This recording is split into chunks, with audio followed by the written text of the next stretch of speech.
Peu d'enfants de Dieu accepteraient de dire avec l'apôtre: «Ce qui est bon, je le sais, n'habite pas en moi». Faisons un portrait de ce moi, et nous serons obligés de le voir tel que Dieu le voit, dans toute sa laideur.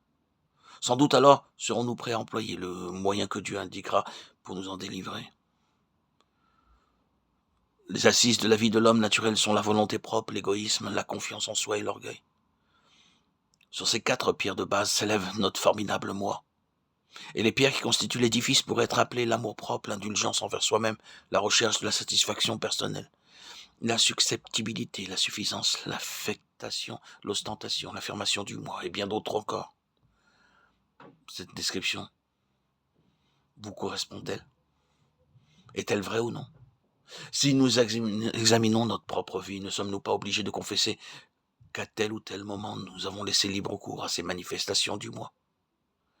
Luther disait: «J'ai plus peur de mon propre cœur que du pape et de tous ses cardinaux. Mon cœur dissimule un autre grand pape qui s'appelle le moi».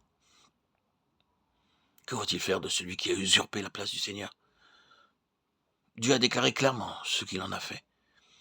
Il l'a conduit à la croix, et là, pour mettre un terme à son règne despotique, il l'a crucifié avec Christ. Notre vieil homme a été crucifié avec lui, afin que le corps du péché fût détruit, pour que nous ne soyons plus esclaves du péché. Romains 6,6. J'ai été crucifié avec Christ. Et si je vis, ce n'est plus moi qui vis, mais Christ qui vit en moi. Et si je vis maintenant dans la chair, je vis dans la foi au Fils de Dieu, qui m'a aimé et qui s'est livré lui-même pour moi. Galates 2,20. 2 vérités sont ici enseignées. Tout d'abord, que la crucifixion du vieil homme est un fait accompli. Ensuite, que cette crucifixion et celle de Jésus-Christ sont une. La crucifixion de notre moi a donc eu lieu depuis 20 siècles. Et même si personne ne voulait le croire, le fait n'en serait pas moins que nous avons tous été crucifiés aussi réellement que le Christ a été crucifié. Puisque je crois que Christ a porté mes péchés sur la croix, je dois croire que mon vieil homme a été crucifié avec lui. Si j'accepte le premier de ces faits, pourquoi n'accepterais-je pas aussi le second? Un royaume ne peut avoir de roi. Si le Seigneur règne sur notre cœur, le vieil homme doit abdiquer. Dieu déclare à ceux qui cherchent la délivrance: le vieil homme a été crucifié avec Christ. Le croyez-vous, auditeurs, auditrices? Le second fait que ces 2 versets mettent en évidence, c'est que le vieil homme a été crucifié avec Christ. Nous savons quand et comment ce fait a été accompli. Paul dit en effet: j'ai été crucifié avec Christ. Il n'a jamais essayé de se crucifier lui-même. Ce ne fut pas un acte de sa part que cette crucifixion eut lieu. Ce ne fut ni à Damas, ni en Arabie, ni même lorsqu'il fut ravi jusqu'au 3e ciel. Non. La mort de son moi avait eu lieu sur la croix au moment où Christ lui-même mourut.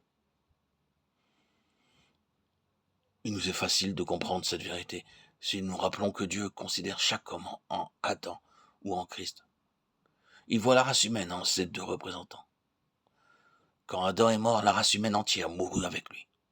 Christ, le second Adam, est venu conquérir pour Dieu et pour la race humaine tout ce qui avait été perdu par le premier Adam. Christ est mort, et la race des pécheurs est morte en lui. Votre moi et le mien ont été crucifiés avec Christ. La grandeur de la grâce de Dieu se manifeste dans ces crucifixions avec Christ. Dans cette crucifixion avec Christ, où le pécheur est alors uni au Sauveur sur la croix.